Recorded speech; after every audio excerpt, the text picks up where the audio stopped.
Mom, there's no seat for you at Thanksgiving dinner this year. The words sliced through the autumn air like a blade, spoken with the casual cruelty that only family can deliver with such devastating precision. I stood there in the doorway of what used to be my own home in Chicago, watching my daughter Sarah arrange crystal glasses on the mahogany dining table I'd bought her 3 years ago when her marriage fell apart. Today, I'm going to tell you something I never thought I'd share. If you also believe that we still have value, even after 60, type 1 in the comments. And please, leave a like and subscribe. Let's show that we're strong together. My name is Margaret Louise Henderson, and at 67, I never imagined I'd be standing in my own kitchen. Well, what used to be my kitchen before I signed it over to save my daughter's life, watching her polish silverware for guests who mattered more than the woman who gave her everything. The November wind rattled the windows of the 3-bedroom colonial on Maple Street, the house I'd poured my entire retirement fund into when Sarah's world collapsed 2 years ago. She moved through the space with the confidence of ownership, her blonde hair perfectly styled, her designer sweater, the one I'd bought her last Christmas with my Social Security check, hugging her 42-year-old frame as she transformed our family dining room into an elegant tableau for strangers. I could smell the turkey roasting in the oven, the same oven where I'd cooked countless family meals when this was still my home. The scent of sage and rosemary should have brought comfort, should have whispered of traditions and togetherness. Instead, it felt like mockery, seasoning the bitter taste of my own invisibility. "Sarah, honey," I said, my voice catching slightly as I adjusted the worn cardigan that had become my uniform since giving up my wardrobe budget to pay her mortgage. "I don't understand. This is Thanksgiving. We've always—" "Mom." She turned to face me, and something in her green eyes, my eyes, the ones I'd looked into when she was born, when she took her first steps, when she graduated college with honors thanks to the job I worked nights to pay her tuition, had grown cold and distant. "I've explained this already. Brad's colleagues from the firm are coming. These are important people, professional people. We're trying to rebuild our social circle after everything. The word hung between us like a curtain, heavy with implications she didn't want to name. Everything meant her divorce, when her surgeon husband left her for his younger nurse. Everything meant the financial ruin that followed, when she discovered he'd emptied their accounts and stuck her with debts that would have crushed her if I hadn't stepped in. Everything meant my sacrifice, my retirement funds, my small but comfortable condo sold to keep her afloat. I watched her fingers trace the edge of a wine glass, Waterford crystal, part of the set I'd given her as a wedding present 12 years ago when I still believed love was permanent, and daughters were grateful. The afternoon light streaming through the bay windows caught the facets, sending tiny rainbows across the white tablecloth that had been my grandmother's, passed down through generations of women who understood that family came before appearances.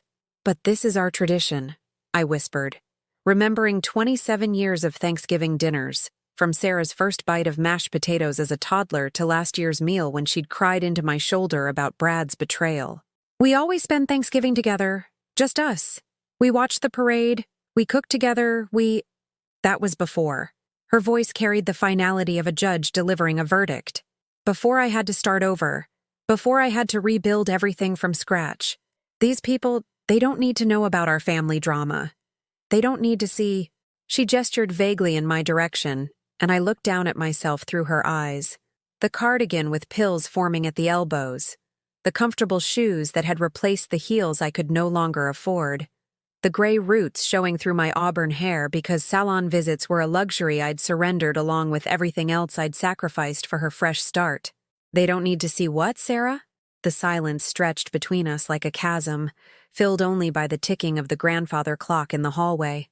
Another piece from my old life, another item I'd contributed to her new beginning. When she finally spoke, her words fell like stones into still water, creating ripples that would reach every corner of my remaining days. "They don't need to see that I still need help, that I can't quite manage on my own yet. Having my mother here—" She paused, searching for words that would wound with surgical precision. "It makes me look dependent, unsuccessful, like I haven't really recovered from the divorce." I felt something crack inside my chest, not the sharp break of a bone, but the slow, inevitable split of wood under too much pressure. For 2 years, I'd been the invisible foundation holding up her new life, the secret source of stability she could depend on while projecting independence to the world. I'd moved into her guest room, my former master bedroom given to her because she needed the space for healing, and become a ghost in my own home. The irony wasn't lost on me that the colleagues she wanted to impress were dining at a table I'd purchased, in chairs I'd bought, eating food I'd helped pay for, in a house I'd saved from foreclosure. But my presence would somehow diminish the illusion of her self-sufficient success.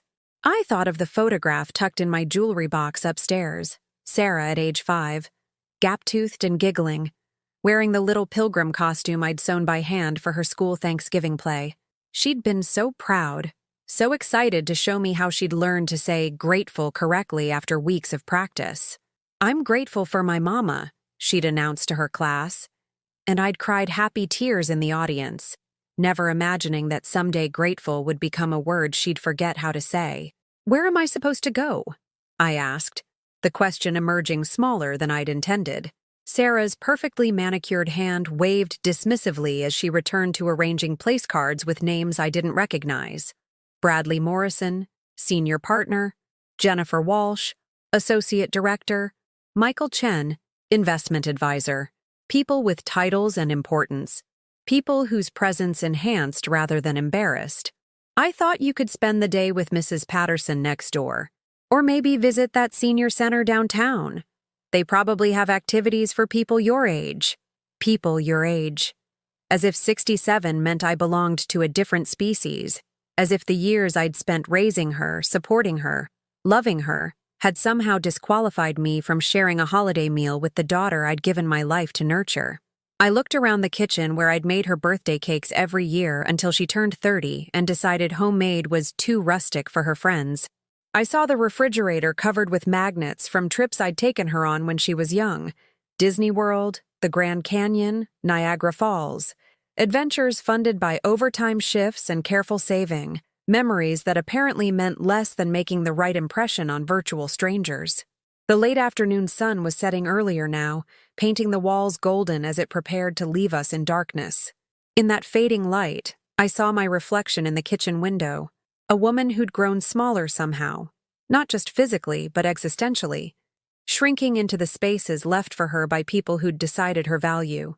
"Sarah," I said softly, one last attempt to reach the little girl who used to curl up in my lap during thunderstorms, who used to save me dandelions picked from our yard because she thought they were beautiful. "This is Thanksgiving. It's about family. It's about moving forward, Mom." Her tone had turned sharp, final. "It's about building the life I want, not the one I inherited.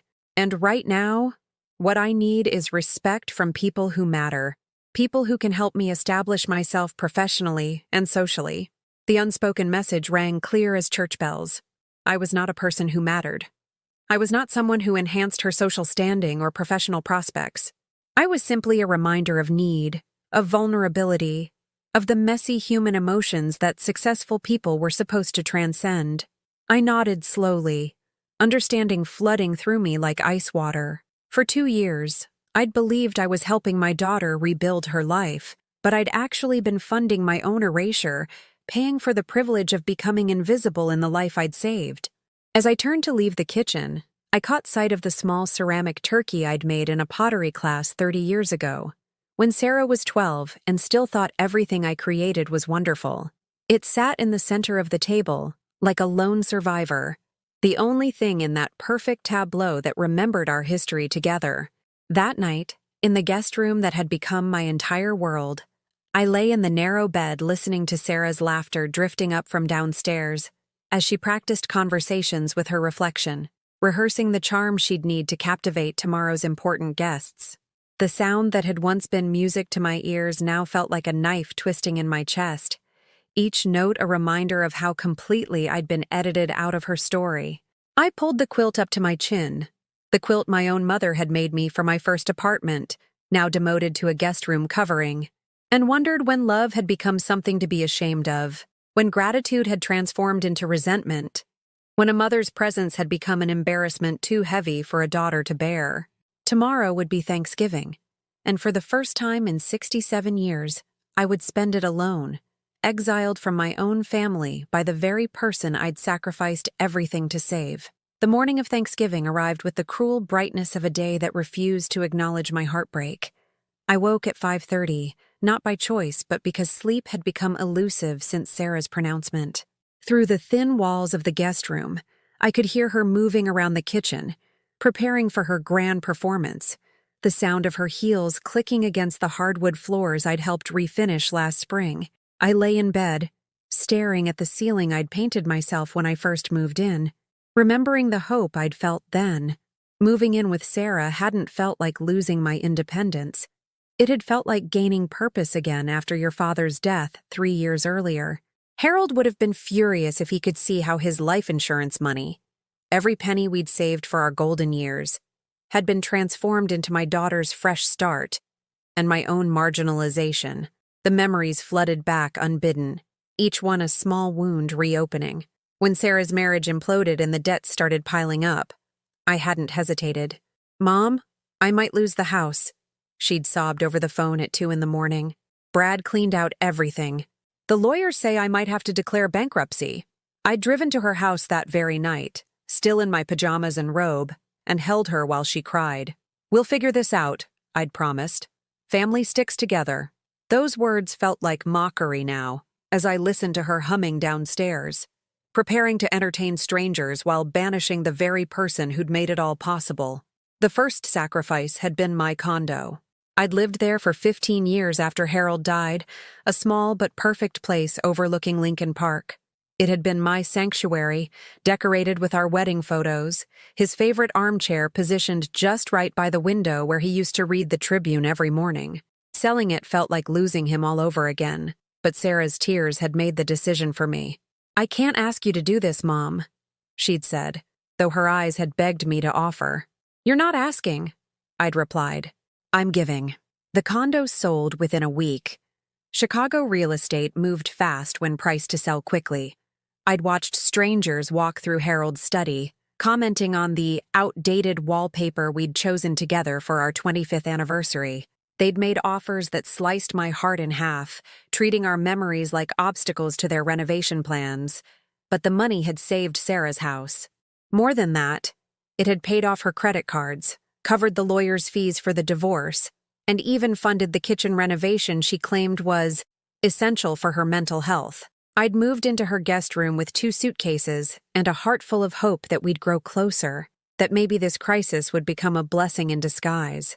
The second sacrifice had been subtler, but somehow more painful. My independence hadn't disappeared overnight. It had been eroded like a coastline, one wave at a time. "Mom, could you watch the house while I'm at work?" became, "Mom, could you handle the grocery shopping?" which became, "Mom, could you take care of the yard work?" which eventually became, "Mom, could you just stay home today? I'm having friends over." I'd found myself asking permission to leave the house I'd bought, checking with Sarah before making plans, apologizing for existing in spaces she'd decided were hers. The master bedroom I'd briefly enjoyed became hers because the divorce trauma means I need the bigger space to heal. The living room became off-limits when she had guests because it's awkward having my mother hovering around. Even the kitchen, where I'd once cooked meals that brought neighbors running at the smell, became territory I navigated carefully, timing my presence around her moods and social calendar. My friends had noticed the change. Linda Patterson, my neighbor and closest confidant for 20 years, had pulled me aside at the grocery store last month. "Margaret, are you okay? You seem diminished somehow." Diminished. The word had hit me like a physical blow because it was so precisely accurate. I'd become a smaller version of myself, compressed into the corners Sarah left for me, speaking more softly, taking up less space, apologizing for needs that had once seemed reasonable. "I'm fine," I'd lied, because admitting the truth would have meant acknowledging that my sacrifice had been transformed into servitude, that my generosity had been repaid with casual cruelty. The third sacrifice had been my social life. Harold and I had been part of a couples group that met every Friday for dinner and cards. After he died, they'd tried to include me, but being the odd woman out had felt awkward for everyone. Moving in with Sarah had seemed like a solution. I'd have built-in companionship, purpose, family connection. Instead, I'd found myself explaining why I couldn't attend book club. Sarah needs me to wait for the repairman. Why I'd missed church. Sarah had a difficult week and needed someone to talk to. Why I couldn't join the senior center activities. Sarah thinks those places are depressing and doesn't want me getting influenced by negative people. Slowly, the invitations had stopped coming. Friends had stopped calling when I consistently declined their offers. My world had shrunk to the dimensions of Sarah's guest room and the spaces she temporarily allowed me to occupy. But perhaps the most devastating sacrifice had been my sense of self-worth. For 65 years, I'd been Margaret Henderson, devoted wife, loving mother, respected elementary school teacher, active community member. I'd organized charity drives, hosted neighborhood gatherings, been the person people called when they needed help. Now I was simply Sarah's mother, not even by name, but by function. A title that had once filled me with pride had become a limitation, a reduction of my entire identity to my relationship with someone who seemed increasingly embarrassed by my existence. I could hear Sarah on the phone downstairs, her voice bright and animated as she confirmed arrival times with her guests. Yes, it's just going to be intimate. 6 of us total.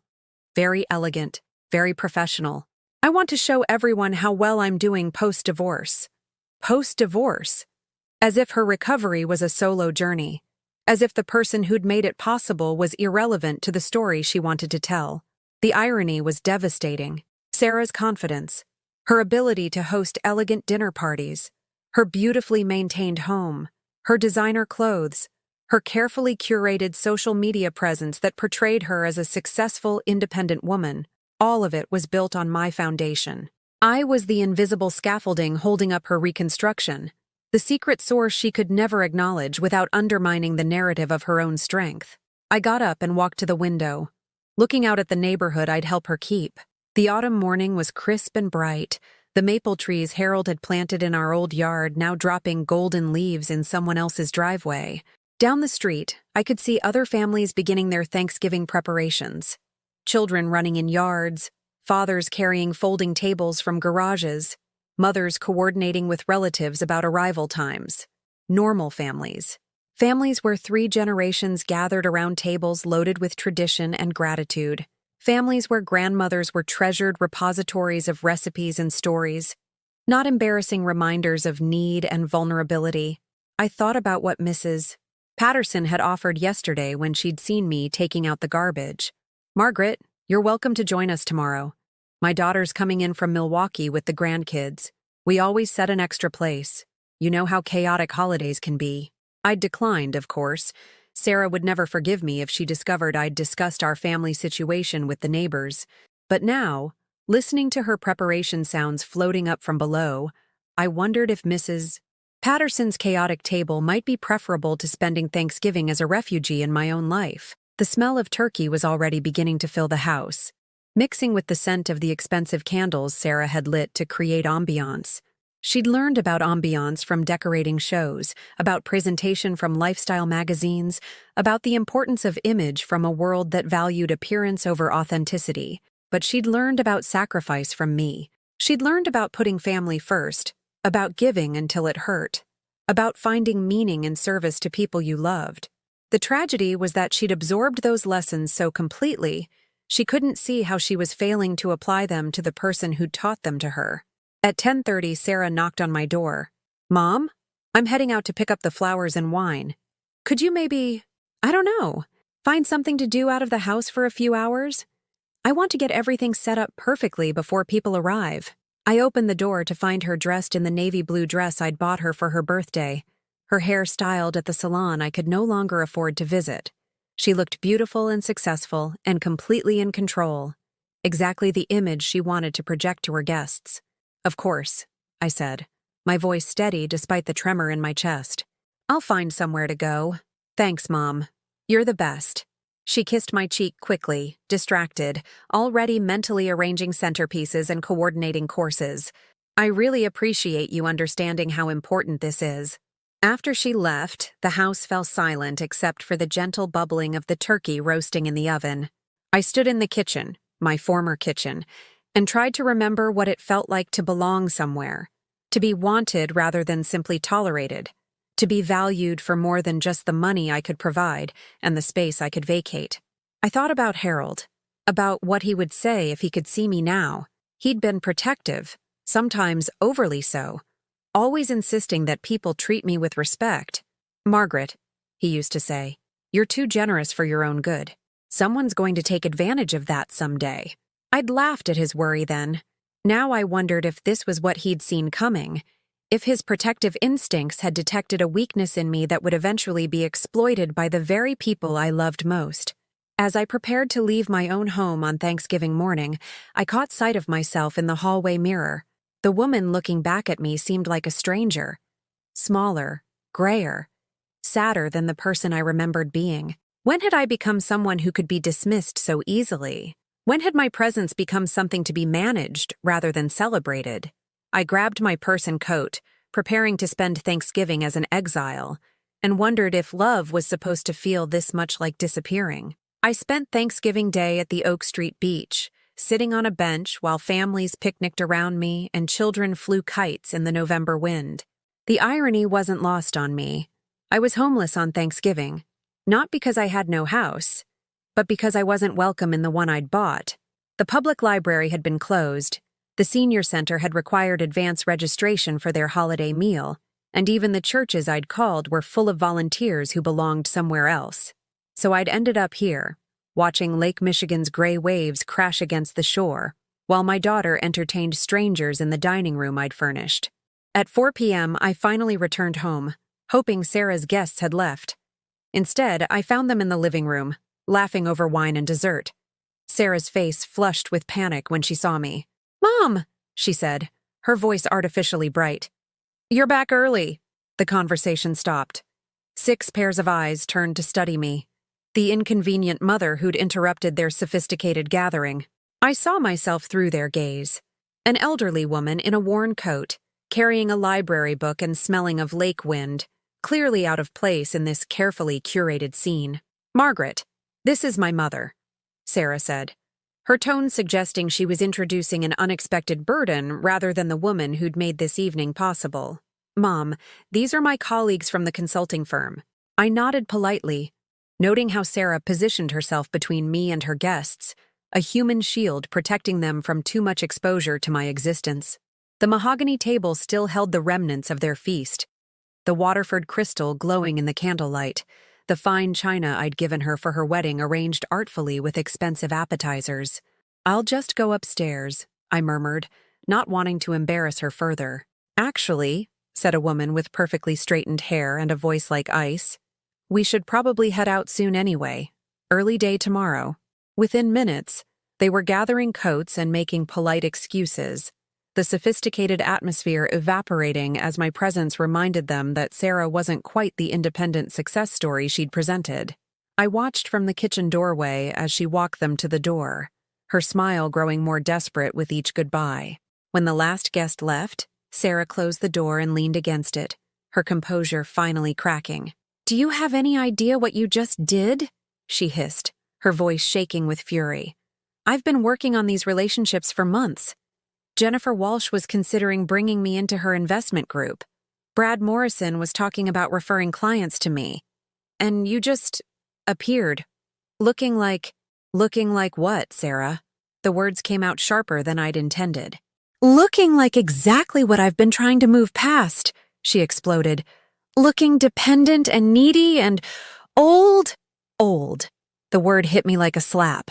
At 67, I was guilty of the crime of aging, of showing visible proof that Sarah came from somewhere, had history, required support from people who weren't professionally useful. "I live here," I said quietly. "This is my home." "No, Mom, it's my home. You're a guest here. And guests don't ruin their hosts' important dinner parties by showing up at inappropriate times." A guest. In the house I'd bought. In the life I'd saved. That night, after Sarah had gone to bed without another word, I sat in the guest room going through the small box of documents I'd kept from my old life. bank statements showing the liquidation of my retirement accounts, the deed transfer papers I'd signed so trustingly, insurance policies with Sarah listed as the sole beneficiary, legal documents that told the story of how systematically I'd dismantled my own security to build hers. But at the bottom of the box, I found something that made my hands shake: Harold's final letter to me, written during his last hospital stay when he knew he wouldn't be coming home. "My dearest Margaret," it read in his familiar handwriting, "I know you'll want to take care of everyone after I'm gone. It's who you are, and I love you for it. But promise me you won't lose yourself in taking care of others. You matter too. Your happiness matters. Don't let anyone convince you otherwise. Not even family. Especially not family. Love, Harold." I'd forgotten about this letter, written by a man who'd known me better than I knew myself. Reading it now felt like Harold reaching across time to remind me of something I'd lost: my own value. The next morning, I made a decision that felt both terrifying and inevitable. While Sarah was at work, I called Linda Patterson. "Linda, I need to ask you something difficult. When you mentioned that I seemed diminished, what exactly did you mean?" Linda was quiet for a long moment. "Oh, honey," she finally said. "I didn't want to interfere, but you've disappeared. The Margaret I've known for 20 years was confident, independent, full of opinions and ideas. Now you apologize for everything, ask permission to use your own kitchen, and look like you're afraid to take up space. I've been helping Sarah rebuild her life after the divorce. Have you? Or have you been enabling her to treat you like hired help she doesn't have to pay?" The question hung between us like a challenge. "What do you mean?" "Margaret, last week I saw you carrying her dry cleaning while she sat in the car checking her phone. Yesterday you were pulling weeds in her garden while she got her nails done. That's not helping someone rebuild. That's servitude. That afternoon, I did something I hadn't done in 2 years. I went shopping for myself, not grocery shopping for Sarah's household, not running errands for her convenience, but actual shopping for Margaret Henderson. I bought a dress. Nothing expensive, just a simple blue dress from Macy's that made me feel like a person rather than a function. I got my hair done at a modest salon, not the expensive place Sarah frequented, but somewhere that made me feel human again. I even bought lipstick, a small rebellion against the invisibility I'd been accepting as normal. When I came home, Sarah was in the kitchen, aggressively loading the dishwasher from the previous night's disaster. "Where have you been?" she demanded without looking up. "Mrs. Chen called about the landscaping estimate, and I had to tell her you weren't available to meet with them. I was out." "Out where? You didn't ask if I needed anything while you were running around." I stared at her bent head, at the tension in her shoulders, at the way she attacked the dishes as if they'd personally offended her. When had this become normal? When had I become someone who needed to report my whereabouts and justify my time? "Sarah, I need to talk to you." "Can it wait? I have 3 client calls tonight and I need to prep for tomorrow's presentation to the Morrison Group. You know, the one you almost ruined last night." "No, it can't wait." Something in my tone made her look up. Her eyes took in my new dress, my styled hair, the small transformation that represented something larger shifting inside me. "You look different," she said. And for a moment, she sounded like the little girl who used to compliment my appearance before school events. "I feel different." We sat at the kitchen table. My table, I reminded myself, and I tried to find words for feelings I'd been suppressing for 2 years. "Sarah, I've given you everything I had. My savings, my home, my independence, my social life. I did it gladly because I love you. But somewhere along the way, giving became giving up. I've been disappearing piece by piece, and I can't do it anymore." She frowned, her perfectly shaped eyebrows drawing together. "Mom, I never asked you to give up anything. You offered. I offered help, not erasure. I don't understand what you mean." But I could see in her eyes that she did understand. She understood that she'd been taking and taking until there was almost nothing left of me to take. She understood that she'd transformed her mother into a convenient resource to be managed, rather than a person to be cherished. "Was I used?" I asked. The question Harold's letter had planted in my mind finally spoken aloud. The silence that followed felt like an earthquake, shaking the foundations of everything we'd built together. Sarah's face went through a series of expressions: surprise, guilt, defensiveness, and finally, something that looked almost like recognition. Mom, that's not, I mean, I never intended, but her stammered response told me everything I needed to know. I had been used. Systematically, thoroughly, lovingly used by someone who'd convinced herself that my willingness to sacrifice meant I didn't deserve gratitude, respect, or basic consideration. That night, I lay in the narrow guest bed thinking about Harold's letter, about Linda's observations, about the woman I'd been before I decided that love meant disappearing. I thought about the decades I'd spent building my own life, my own identity, my own sense of worth, and how quickly I'd dismantled it all in the name of helping someone who'd interpreted my generosity as evidence that I didn't matter.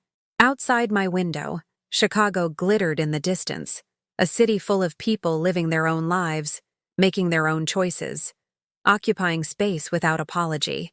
I wanted to be one of them again. I wanted to matter, not just as someone's mother or someone's resource, but as Margaret Henderson, a woman with her own needs, desires, and right to exist fully in her own life. For the first time in 2 years, I fell asleep planning for myself instead of for Sarah. And for the first time in months, I slept through the night without apologizing to anyone, even in my dreams. The morning after our kitchen confrontation, I woke to the sound of frantic phone calls. Sarah's voice carried through the thin walls, sharp and desperate as she spoke to someone I couldn't identify. "No, Mom's just going through some kind of phase. Yes, I know it seems sudden. I don't know where this is coming from either." I dressed quietly in my new blue dress, feeling like I was putting on armor for a battle I'd never wanted to fight. When I entered the kitchen, Sarah was pacing by the window, her phone pressed to her ear like a lifeline. "She's here now. I'll call you back," she said, ending the conversation and turning to face me with eyes red from crying. "Mom, we need to talk." I called Danny. My heart clenched. Danny was my grandson, Sarah's 23-year-old son from her first marriage, the boy I'd helped raise when his father disappeared, the young man whose college tuition I'd quietly supplemented when Sarah's finances got tight, the one person in my family who still hugged me like he meant it. "You had no right to involve Danny in this. I had every right." Sarah's voice cracked with desperation. "You're talking about, I don't even know what you're talking about. Feeling used? That's insane, Mom. Everything I have, I've worked for. Everything I've accomplished has been built on my money and my sacrifice." The words hung between us like a gauntlet thrown down. Sarah's face went white, then flushed crimson. "That's not fair. You gave those things freely. You said you wanted to help. Help, yes. Disappear, no." An hour later, Danny arrived, his tall frame filling the doorway as he looked between his mother and me with the careful expression of someone walking into a minefield.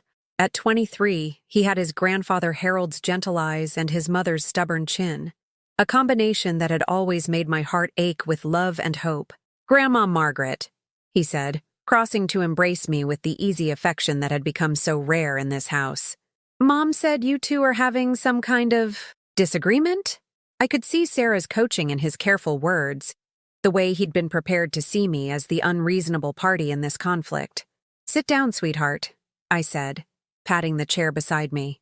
"There are things you should know about how this house was saved, how your mother's new life was funded.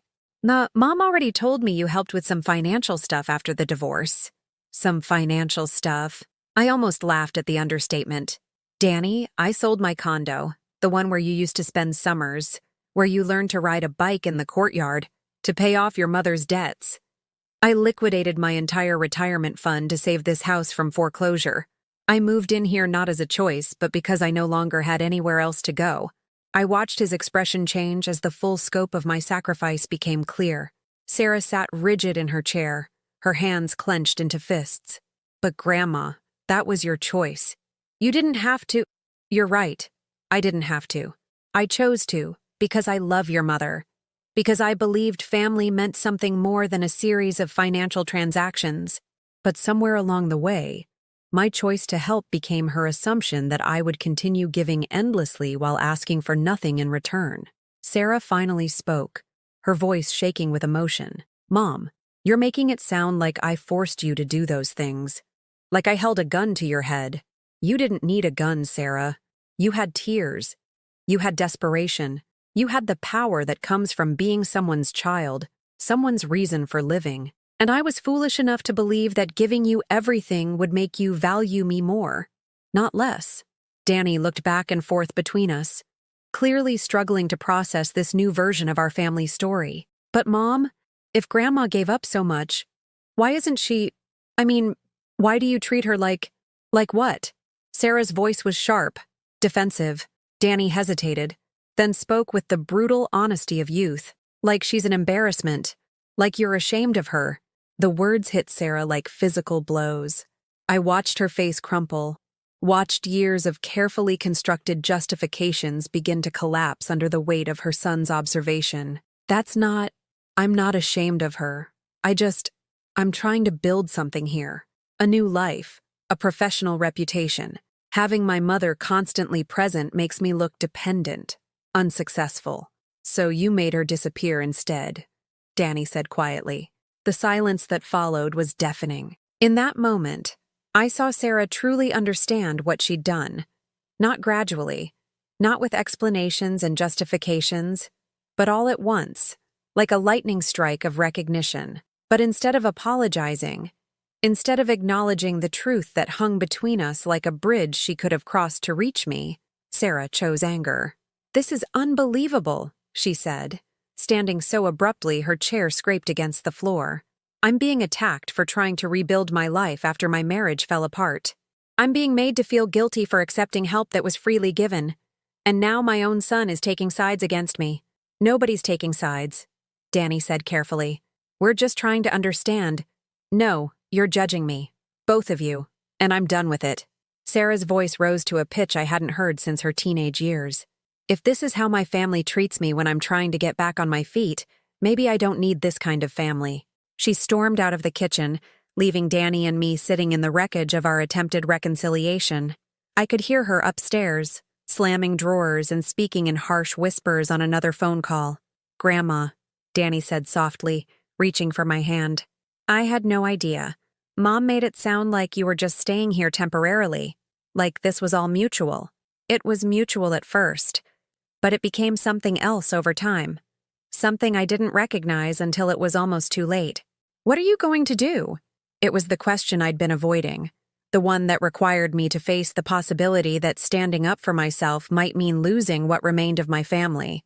"I don't know yet, but I know I can't keep disappearing a little more each day until there's nothing left of me to love." An hour later, Sarah returned to the kitchen with red-rimmed eyes and a suitcase in her hand. "I've decided to stay with Jennifer Walsh for a few days while everyone calms down," she announced with forced composure. "Maybe some space will help us all get perspective on this situation." "Sarah, you don't have to." "Yes, I do. Apparently my presence in my own home is making my mother feel unwelcome. So I'll remove myself from the equation and see if that solves the problem." The manipulation was breathtaking in its sophistication. With a single gesture, Sarah was transforming herself from the person who'd excluded me into the martyr sacrificing her own comfort for my emotional stability. She was rewriting the story even as it unfolded, casting herself as the reasonable party driven from her home by an unreasonable mother's demands. "That's not what this is about," I said quietly. "Isn't it? You said you felt erased, unwelcome, used. Well, now you can have the house to yourself and see if that makes you feel better." She kissed Danny's forehead and headed for the door, then paused to deliver her final blow. "When you're ready to have an adult conversation about this, let me know. Until then, I hope you enjoy having your space back." The front door closed with a soft click that somehow felt more final than if she'd slammed it. Danny and I sat in the sudden quiet, the house feeling both emptier and somehow larger without Sarah's presence.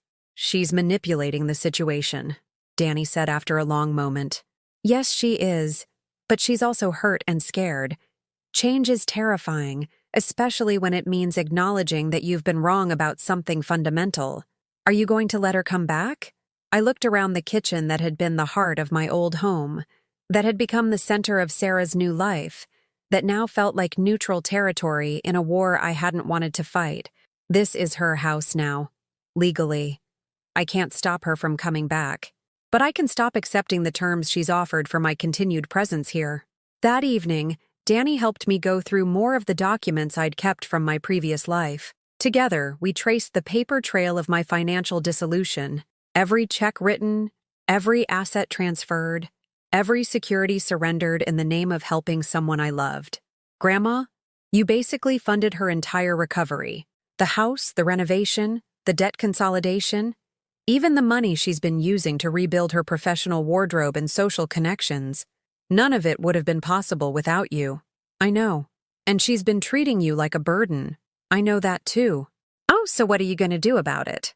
I looked at my grandson, this young man I'd helped raise, whose character I'd tried to shape with lessons about kindness, gratitude, and respect, and realized that he was the proof that my love hadn't been completely wasted.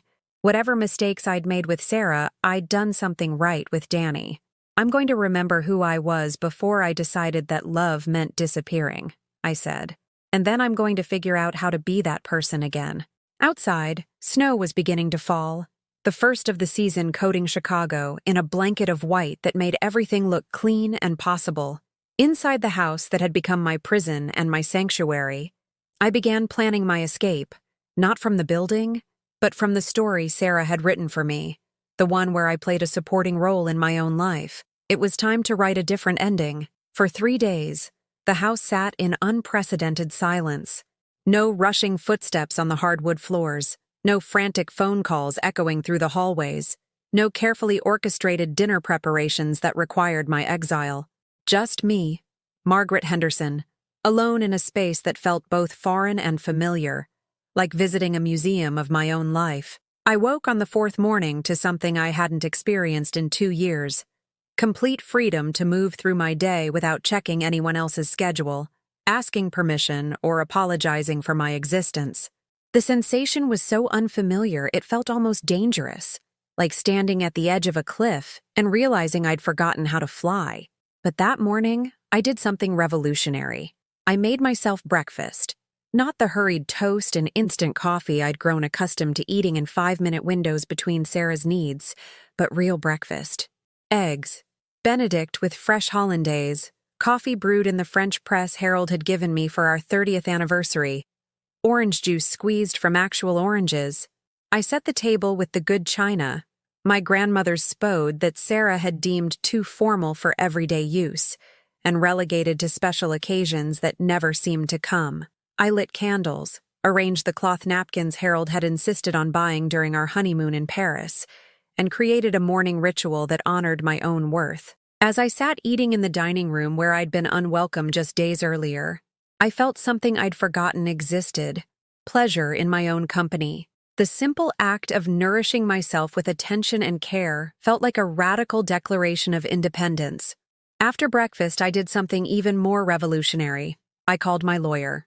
Richard Morrison, no relation to Sarah's colleague Brad Morrison, had been Harold's attorney and mine for over 20 years.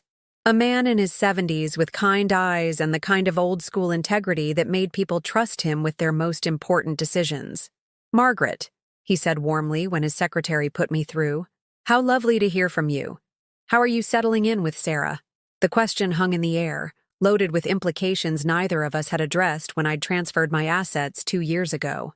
Richard had expressed quiet concerns then, gentle suggestions about maintaining some independence, creating safeguards. I'd dismissed his worries, confident that family love would protect me from the kind of exploitation that happened to other people. "Actually, Richard, I need to review some documents with you. The property transfers, the financial arrangements. I need to understand exactly what my legal position is." There was a pause that told me Richard had been expecting this call for months. "Of course. Can you come in this afternoon? I think we should have this conversation in person." Richard's office occupied the top floor of a brownstone in Lincoln Park. All dark wood and leather-bound books.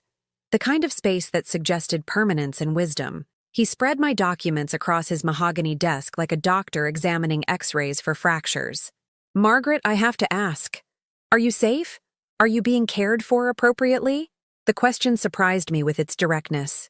"I'm not being abused, if that's what you're asking. There are many forms of abuse. Financial exploitation of elderly family members is unfortunately common, even when it doesn't involve physical harm. Elderly. The word still stung, but I was beginning to understand that my age wasn't a shameful secret to be hidden. It was simply a fact, and facts could be weapons or tools depending on how you use them. Tell me about my options. Richard pulled out a file I hadn't seen before. When you transferred the house to Sarah, I insisted on including several protective clauses that you may not remember. You were quite emotional at the time, focused entirely on helping her avoid foreclosure. He pointed to a section of dense legal text. You retained what's called a life estate. That means while Sarah owns the property, you have the legal right to live there for the remainder of your life. She cannot evict you, sell the house without your consent, or make major changes without your approval. I stared at the document, reading words that seemed to glow on the page. I have rights? Significant rights. Furthermore, this clause here, he pointed to another section, establishes that you're entitled to full use and enjoyment of the property. That means you're not a guest or tenant. You're a legal resident with equal claim to every room, every space, every amenity. The implications crashed over me like waves. Sarah's dinner party restrictions, her claims about her kitchen and her living room, her treatment of me as an unwelcome visitor, all of it was legally meaningless. I had been accepting exile from spaces I had every right to occupy. Richard, what about the financial support I've been providing? The ongoing expenses, the household costs? His expression grew more serious. That's where things become complicated. While you willingly provided the initial gift that saved the house, there's no legal obligation for you to continue funding Sarah's lifestyle. In fact, if you can demonstrate that ongoing financial support was obtained through coercion or manipulation, there might be grounds for restitution. I don't want to destroy her. I just want to stop disappearing. Then we focus on establishing boundaries. Clear, legal boundaries that protect your interests while allowing Sarah to maintain her independence. Real independence. Funded by her own resources, rather than your continued sacrifice. That afternoon, I did something I hadn't done in 2 years. I went shopping for my own space. Not household necessities or items Sarah might need, but things that would make the guest room feel like my room. A comfortable reading chair, soft lighting, artwork that spoke to my taste rather than Sarah's designer aesthetic. At a small antique shop in Old Town, I found a writing desk that reminded me of one Harold and I had admired during a trip to England years ago. It was mahogany with brass fittings, designed for someone who had thoughts worth recording, letters worth writing. I bought it without asking anyone's permission or considering whether it would fit Sarah's decor. The delivery men who brought it to the house looked surprised when I directed them to take it upstairs to the guest room. You sure, ma'am? Seems like a nice piece for a more public room. I'm sure, I said, savoring the simple pleasure of making decisions about my own space. It's exactly where it belongs. That evening, I sat at my new desk and wrote my first letter in 2 years. Not a thank you note for someone else's hospitality or a sympathy card for a distant acquaintance, but a real letter to an old friend I'd lost touch with during my years of service to Sarah's needs. Dear Patricia, I wrote, I've been thinking about you lately and wondering how retirement has been treating you. I know it's been too long since we've spoken, and I take full responsibility for letting our friendship lapse. I'd love to catch up if you're willing to forgive a neglectful friend who lost herself for a while, but is working on finding her way back. The act of writing felt like flexing muscles I'd forgotten I had. Each word was a small rebellion against the version of myself I'd become. The woman who had no opinions worth expressing, no friendships worth maintaining, no inner life worth documenting. On the 5th day of Sarah's absence, I made my boldest move yet. I planned a dinner party.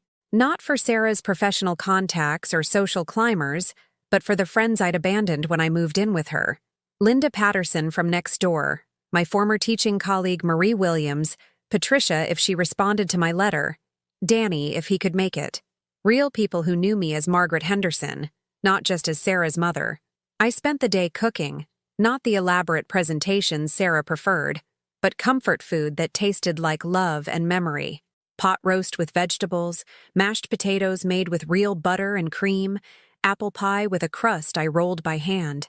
The kind of meal that said, "You matter to me," rather than, "Look how sophisticated I am." Linda arrived first, carrying a bottle of wine and wearing the kind of warm smile I'd forgotten existed. "Margaret, this house feels different," she said, looking around the kitchen. "Lighter somehow. Sarah's staying with a friend for a few days. And how are you feeling about that?"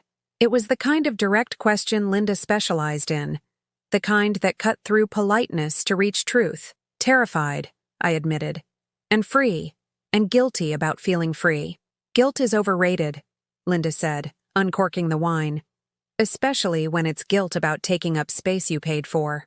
Marie arrived with flowers from her garden, late-blooming chrysanthemums that had survived the first frost through sheer determination. "Like us," she said with a laugh, embracing me with the familiarity of decades of friendship. Danny came last, looking uncertain but curious about this new version of his grandmother, who invited people over and cooked elaborate meals. "Grandma, you seem different." "I'm remembering who I used to be." Over dinner, we talked about books and politics and memories that predated my life as Sarah's satellite.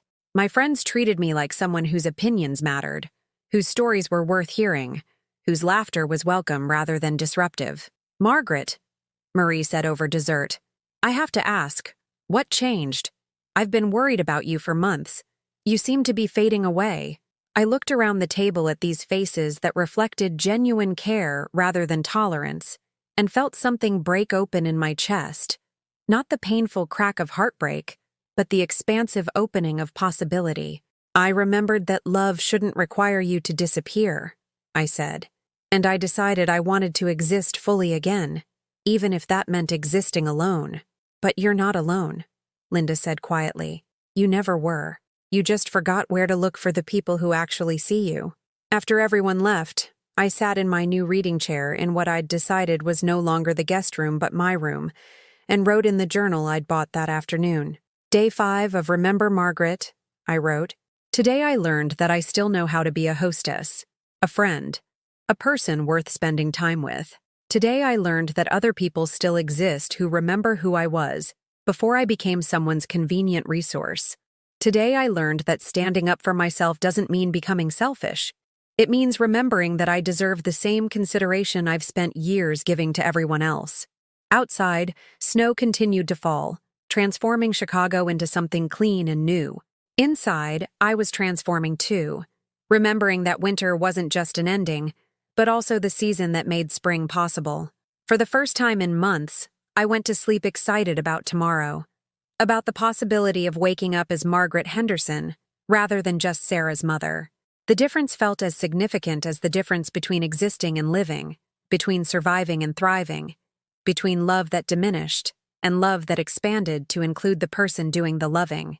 Change, I was beginning to understand, wasn't something that happened to you. It was something you chose. One small, brave decision at a time. On the 7th day, Sarah came home. I was reading in the living room. My living room, I'd been practicing saying, when I heard her key in the lock.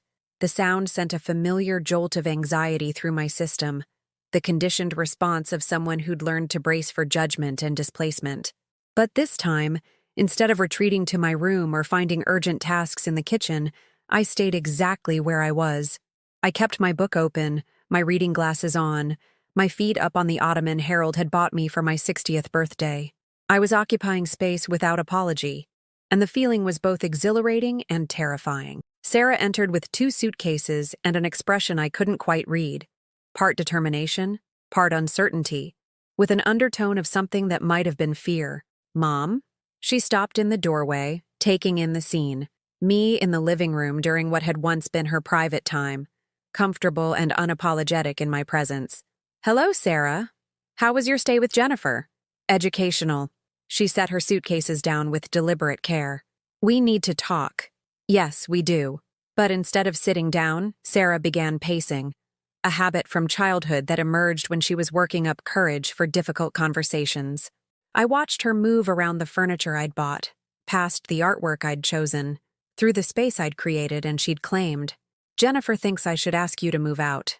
The words landed with the precision of a surgeon's scalpel, clean and devastating. I felt my carefully constructed confidence waver, but I kept my voice steady.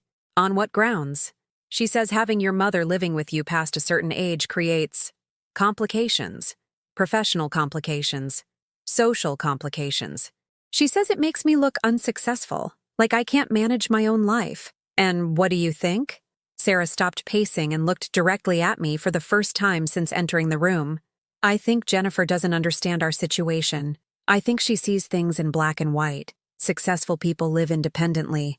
Unsuccessful people need family support. But I also think she might have a point about the professional perception issue. My career is just getting back on track, and appearances matter in consulting. Clients want to see confidence, independence, success. I closed my book, marking my place with the careful deliberation of someone buying time to choose her words. Sarah, whose name is on the deed to this house? Mine. And who paid for this house? Who saved it from foreclosure? Who funded your fresh start? Her face flushed. You did. But that was a gift, Mom. You said it was a gift. It was.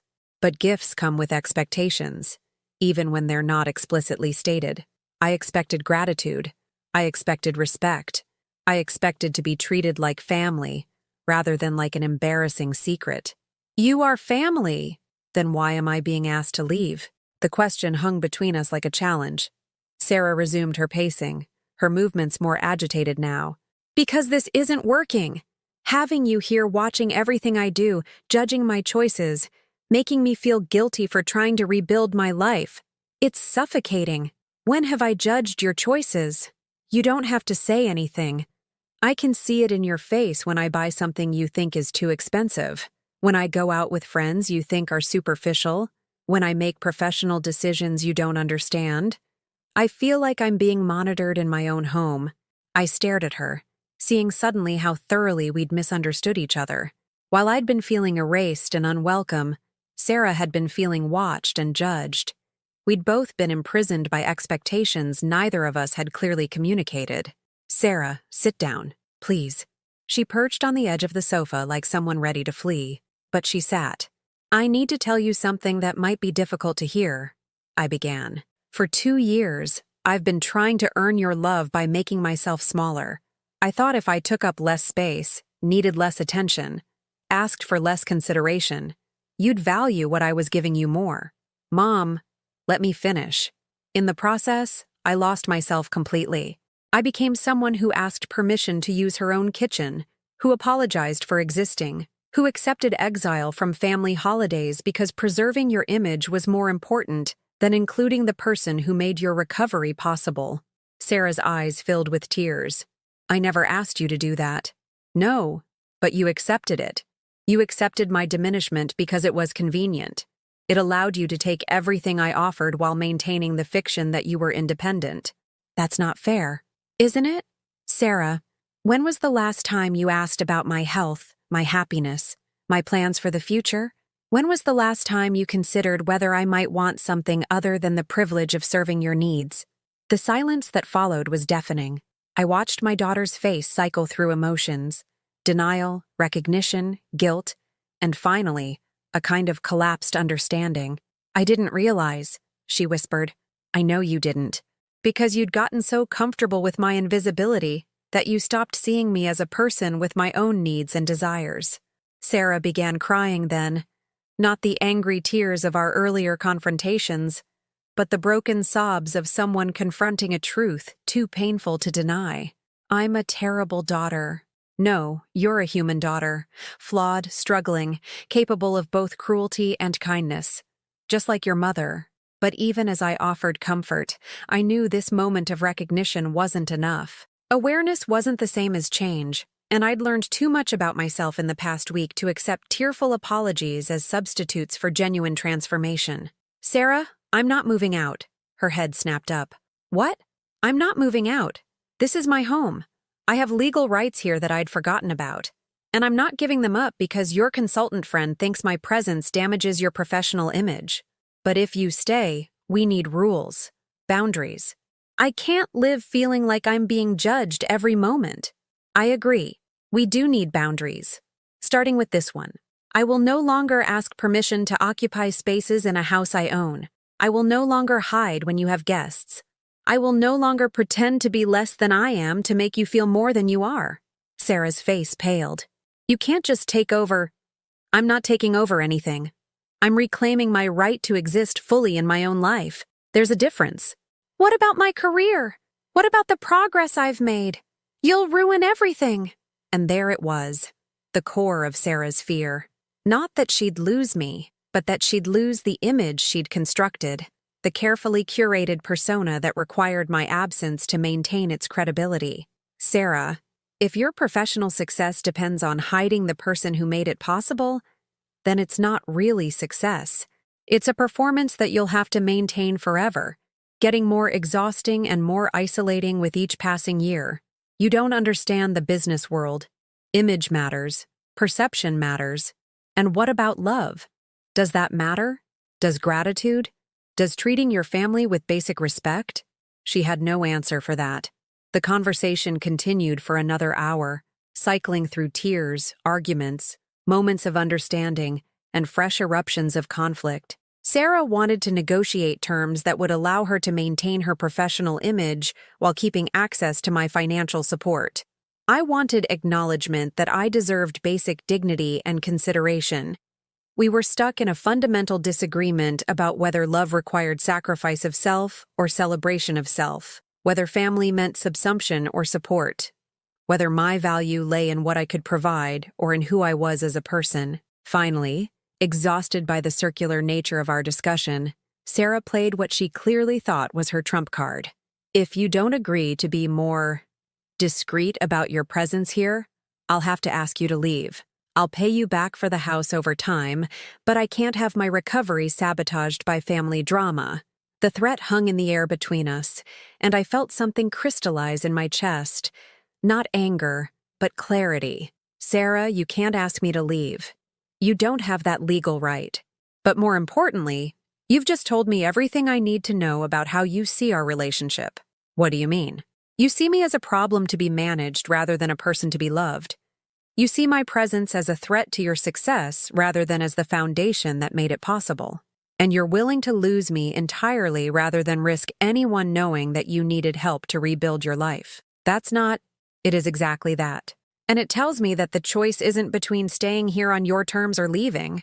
The choice is between continuing to enable your fantasy of independent success or reclaiming my own life, regardless of where that happens.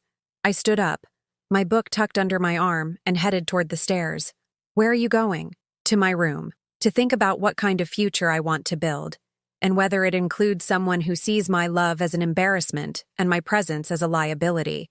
As I climbed the stairs, I could hear Sarah crying behind me, the sound of someone discovering that actions have consequences, that relationships require reciprocity, that love cannot survive indefinitely on a diet of indifference and exploitation. In my room, I sat at my writing desk and opened my journal. Day 7, I wrote. Today I learned that standing up for yourself sometimes means standing alone. Today I learned that some people would rather lose love than lose image. Today I learned that freedom isn't just about having choices. It's about being willing to accept the consequences of those choices, even when they're painful. Outside, Chicago glittered in the early evening light. A city full of people living their own lives, making their own choices, creating their own definitions of success and family and love. I was ready to join them. 3 weeks passed in an uneasy detente. Sarah and I moved around each other like strangers sharing a hotel, polite but distant, careful not to encroach on territories that had never been properly defined. She continued her professional rebuilding, I continued my personal reclamation, and we both pretended this arrangement was sustainable. But on a crisp December morning, everything changed. I was in the kitchen making coffee when the phone rang. Sarah answered upstairs, and within minutes I could hear her voice rising in panic, then breaking into sobs. When she appeared in the kitchen 20 minutes later, her face was blotchy and her hands were shaking. Mom, that was the hospital. Danny's been in an accident. The world tilted sideways. My grandson, my sweet Danny, who defended me during our family confrontation, who'd helped me understand my own worth, lying somewhere hurt, maybe worse than hurt. How bad? I managed to ask. They don't know yet. A motorcycle accident on Lakeshore Drive. He's in surgery. Without thinking, I moved toward Sarah, and for the first time in months, she didn't pull away. We held each other in the kitchen where we'd fought so many battles, united by terror for someone we both loved more than our own pride. "We need to go to the hospital," I said. "Yes. Now." The drive to Northwestern Memorial felt eternal and instant simultaneously. Sarah gripped the steering wheel with white knuckles while I called everyone who needed to know. Danny's father in California, his other grandmother, the small circle of family that remained after so many years of loss and distance. In the surgical waiting room, surrounded by the antiseptic smell of fear and hope, Sarah and I sat side by side on uncomfortable plastic chairs. The familiar rhythm of crisis, waiting, praying, bargaining with whatever forces might be listening, stripped away all the careful positioning and professional posturing that had defined our recent interactions. "Mom," Sarah said after an hour of silence, "if something happens to Danny, nothing's going to happen to Danny. But if it does, I need you to know that I've been wrong about everything, about what matters, about how I've treated you, about what success actually means." I took her hand, the first physical contact we'd initiated with each other in months that wasn't motivated by politeness or social expectation. "Sarah, Danny's going to be fine, and we're going to figure out how to be a family again. I don't know how.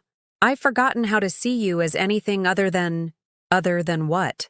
Other than a reminder of how much I needed help. Every time I look at you, I see my failure to be self-sufficient, my inability to handle my own crisis. And I've been punishing you for that instead of thanking you." The admission hung between us, raw and honest in a way our conversations hadn't been for years. Dr. Patricia Williams, no relation to my friend Marie, emerged from surgery 3 hours later with the kind of tired smile that meant good news wrapped in exhaustion. "Danny's going to be fine," she said, and I felt Sarah's hand squeeze mine with relief that made us both cry. Broken ribs, a fractured wrist, significant bruising, but no internal bleeding and no head trauma. He was incredibly lucky. "When can we see him?" "He's in recovery now. Give us another hour, then you can visit briefly." In that hour, Sarah and I talked more honestly than we had since I'd moved into her house. Not about boundaries or financial arrangements or professional image, but about love and fear and the terrible fragility of everything that mattered. "I've been so afraid of looking weak," Sarah admitted. "After the divorce, after losing everything I thought defined me, I became obsessed with appearing strong and independent. Having you there, visibly supporting me, felt like proof that I was still failing. But accepting help isn't failure, Sarah, it's human. I know that intellectually.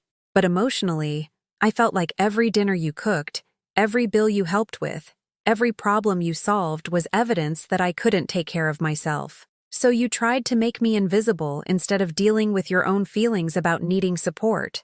"Yes. And in the process, I made you feel worthless instead of valued.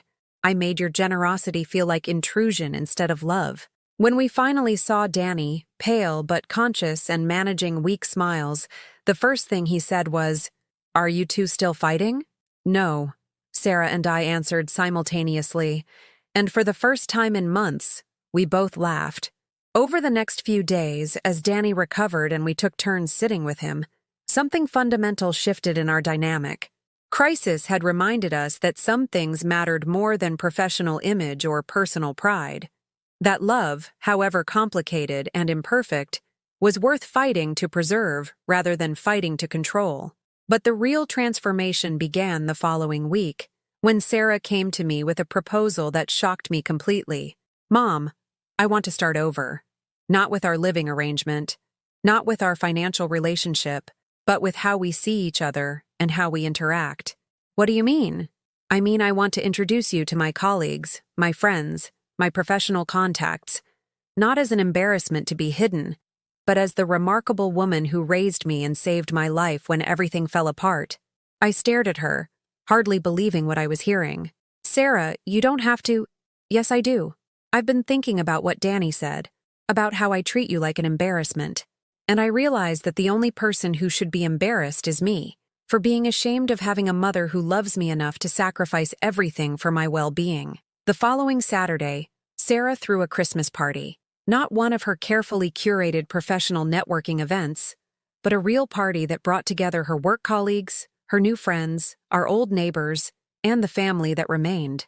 She introduced me to everyone as my mother, Margaret Henderson, the strongest woman I know, and the person who saved my life when I thought it was over. I watched her face as she spoke about our relationship, not with the desperate cheerfulness of someone putting on a performance, but with genuine pride and gratitude.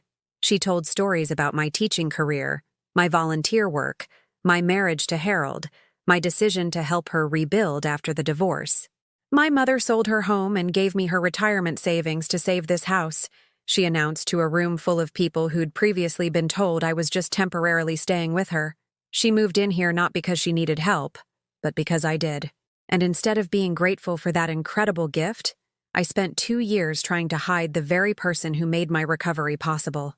Jennifer Walsh, the colleague who'd advised Sarah to ask me to move out, approached me later in the evening. "Mrs. Henderson, I owe you an apology. I gave Sarah some very bad advice about family and professional image. After hearing your story tonight, I realize I was completely wrong. Thank you for saying that.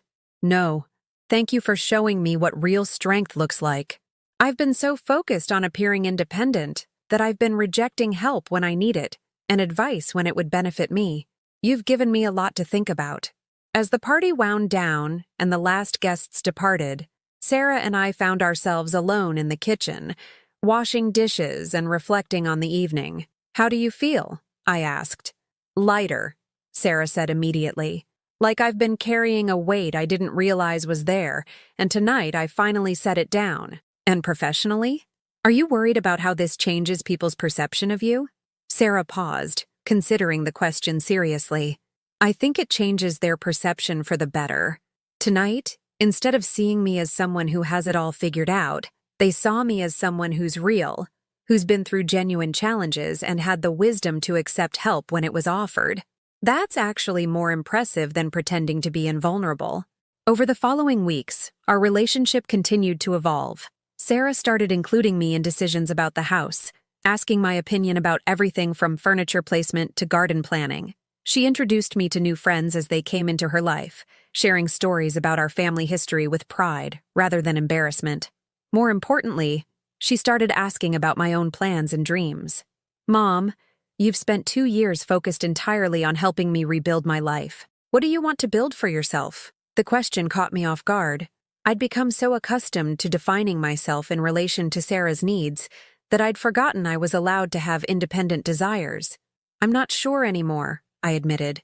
"I used to have so many interests, so many friends, so many activities that brought me joy. I gave all of that up to focus on you. Well, maybe it's time to get some of it back." And so began my second renaissance. I rejoined the book club I'd abandoned, started volunteering at the literacy center where I'd worked before Harold's illness, reconnected with friends who'd given up on me during my years of unavailability. I also did something completely new. I enrolled in an art class at the community college, something I'd always wanted to try, but had never made time for during my years of caring for everyone else.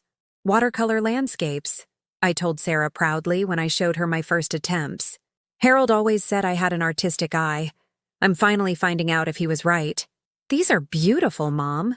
Have you thought about setting up a studio space somewhere in the house?" The question represented such a complete reversal from our earlier dynamic that it made me laugh. "Are you sure? It might make your professional colleagues think you have a mother with hobbies and interests of her own." "God, I hope so," Sarah said. "That would be so much more interesting than having a mother who exists only to serve my needs." That evening, I sat in my reading chair, now positioned by the window in what we'd decided to call the sunroom rather than the guest room, and wrote in my journal. "Day 43 of Remembering Margaret," I wrote. "Today I learned that transformation isn't just about standing up for yourself. It's about remembering who you were before you lost yourself, and then deciding who you want to become moving forward. Today I learned that love doesn't require anyone to disappear. In fact, real love requires everyone to show up fully, authentically, and without apology." Outside, snow was falling again, coating Chicago in fresh possibilities. Inside, I was planning my first art exhibition, scheduling lunch dates with rediscovered friends, and looking forward to Christmas morning with family who finally saw me as someone worth celebrating rather than tolerating. The woman who'd been invisible for 2 years was not just visible again, she was radiant.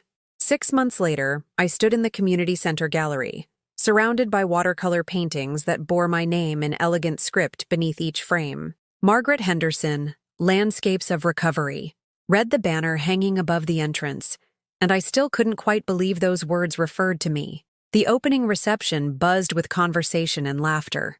Sarah moved through the crowd like a proud curator, telling anyone who would listen about her mother's artistic talent and remarkable journey.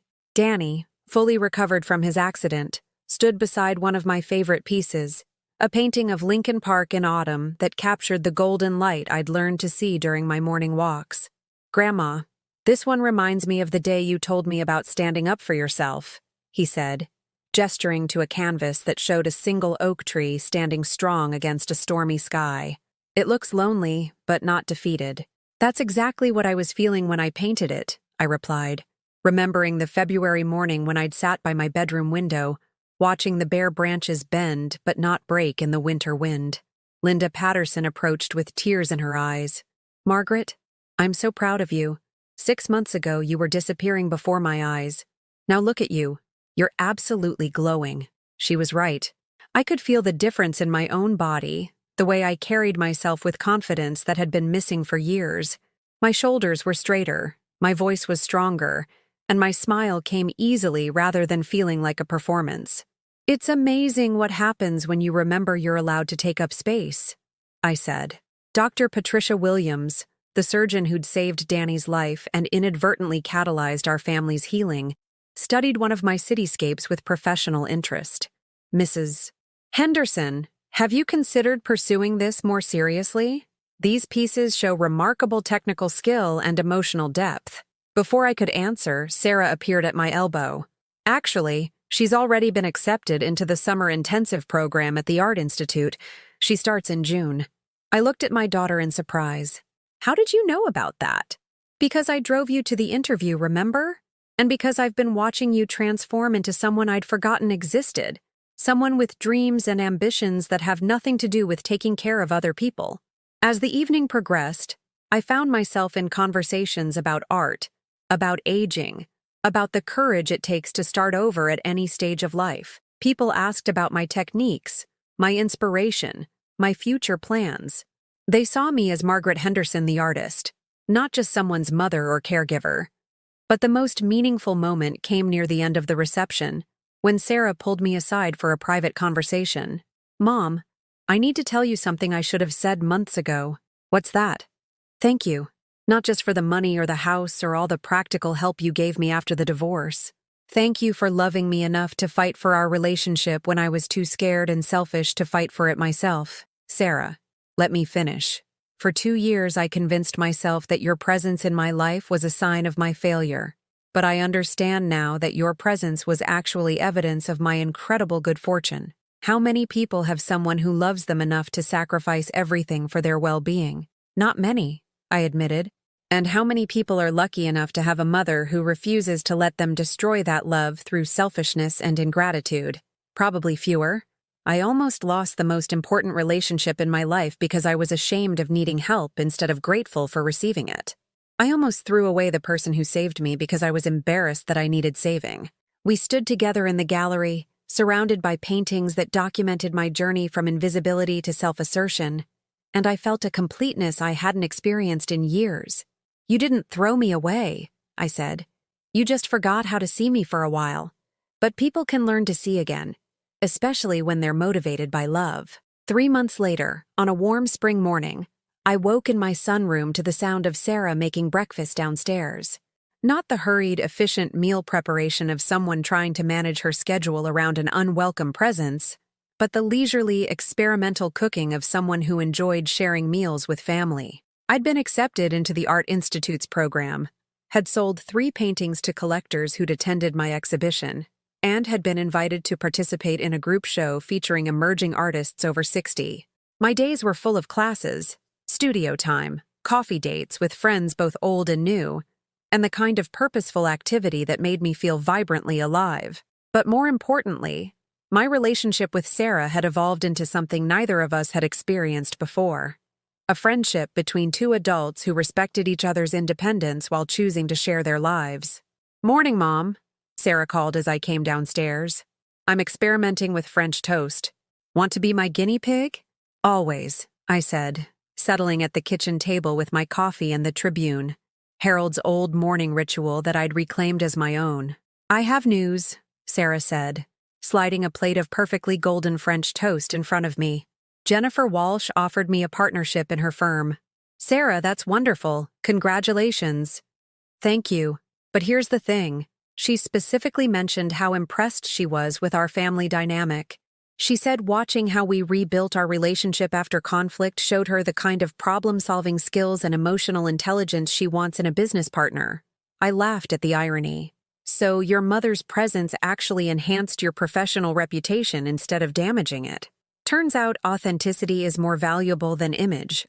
Who would have thought?" We ate breakfast together, reading different sections of the newspaper and sharing interesting articles, comfortable in each other's presence without needing constant conversation. It was the kind of easy companionship I'd dreamed of during my years of walking on eggshells. After breakfast, Sarah left for work and I headed to my studio. The sunroom we'd converted into an art space, complete with proper lighting and storage for my growing collection of supplies and finished pieces. I was working on a new painting, a scene from memory of Harold and me dancing in our kitchen on a Sunday morning decades ago, when Danny stopped by on his way to work. "Grandma, you look happy," he said, studying the painting over my shoulder. "I am happy. For the first time in years, I'm living for myself as well as for other people. And Mom seems happy too, different than before." "How so?" "Before, she always seemed like she was performing, trying to prove something to everyone around her. Now she seems more real, more like the mom I remember from when I was little, before everything got complicated." I set down my brush and turned to face my grandson. "Danny, I need to ask you something. During those years when I was disappearing, when your mother was treating me like an inconvenience, why didn't you say something sooner?" He was quiet for a moment, considering the question seriously. "I guess I thought it was normal. I thought that's how families worked when people got older, that grandparents became less important somehow. But watching you stand up for yourself taught me that age doesn't make someone less valuable. It taught me that love should make people more themselves, not less." "That's a wise observation from someone so young." "I learned it from someone who's wise at any age," he said, kissing my cheek before heading to work. That afternoon, I met Linda Patterson for our weekly walk through Lincoln Park. It had become a tradition since my artistic renaissance began, a time for us to catch up on our lives and reflect on the changes we'd both experienced. "Margaret, can I ask you something personal?" Linda said as we paused to watch children playing on the playground where I'd once brought Danny when he was small. "Of course. Do you ever regret the years you spent focused entirely on Sarah's needs? Do you feel like you wasted time you can't get back?" I thought about the question carefully. I don't regret loving my daughter or helping her when she needed it, but I do regret losing myself in the process. I regret accepting treatment that diminished my worth instead of celebrating it. And now I understand that taking care of yourself isn't selfish. It's necessary. You can't love others fully if you don't value yourself. You can't give from an empty vessel. As we walked, I reflected on the journey that had brought me from the guest room exile of Thanksgiving Day to this moment of complete integration in my own life. The path hadn't been linear or easy, but it had been necessary. That evening, Sarah and I sat in the living room, our living room, planning my summer schedule around art classes and her work commitments. We'd learned to coordinate our lives while maintaining our independence, to support each other without sacrificing ourselves. "Mom," Sarah said, looking up from her calendar, "I want you to know that having you here doesn't make me feel dependent anymore. It makes me feel lucky." "What changed?" "I realized that independence isn't about not needing anyone. It's about choosing your connections consciously and reciprocally. What we have now isn't me taking from you or you giving to me. It's both of us choosing to share our lives because we genuinely enjoy each other's company, and because we've learned to set boundaries that protect both of our needs." "Exactly. I have my professional life, my social life, my personal space. You have your art, your friends, your own interests and goals. But we also have this shared space where we come together as family. As I prepared for bed that night, I stood in my sunroom looking at the paintings that lined the walls, landscapes that told the story of my journey from invisibility to visibility, from self-sacrifice to self-celebration, from existing for others to existing fully for myself. In my journal, I wrote my final entry in what had become a record of transformation, Day 180 of Remembering Margaret. Today I learned that happy endings aren't about getting everything you want. They're about wanting what you have while continuing to grow into who you're meant to be. Today I learned that it's never too late to start over, to stand up, to shine brightly in your own life. The woman who'd once asked permission to exist in her own home was now planning art exhibitions, teaching watercolor classes to other seniors, and living with the confidence that comes from knowing your own worth. And the daughter who'd once been embarrassed by her mother's presence was now her biggest advocate, proudest supporter, and genuine friend. Love, we'd discovered, didn't require anyone to disappear. It required everyone to show up, fully, authentically, and without apology. Have you ever felt invisible in your own life, or known someone who sacrificed everything for family only to be taken for granted? I'd love to hear your story in the comments below.